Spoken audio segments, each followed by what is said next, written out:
The first Batman is quite a fun MGM cartoon. This was released in 1955, directed by Tex Avery and written by Heck Allen. And this is about life in Texas a million years BC.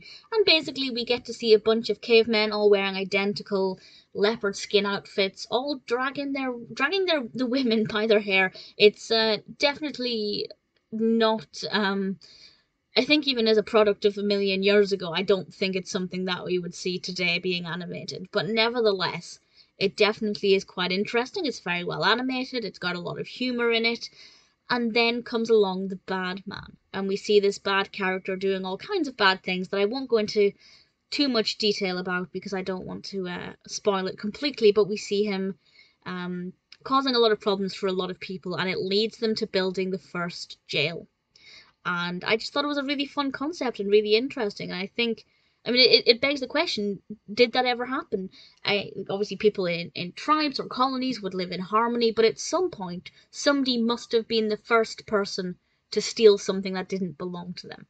Did it happen at the dawn of time, or did it take a little while? I don't know. I can't imagine it's possible to know. But I thought it was quite fun, very well animated. There's just something about seeing all of the characters wearing the exact same outfits that just worked so effectively. As I said, the treatment of women in this is appalling, but it's definitely done in a way that says, hey, look how terrible women used to be treated 1,002,000 years ago. Thank goodness we don't do that now. How far have we come? It's debatable. But I thought it was a really interesting concept, a very well executed narrative. The character of the Batman I thought was fascinating. I liked how he was animated.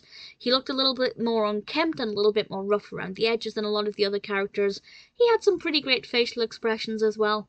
I have to say the first Batman sounded really interesting, and the execution is pretty good. It's definitely one that I recommend.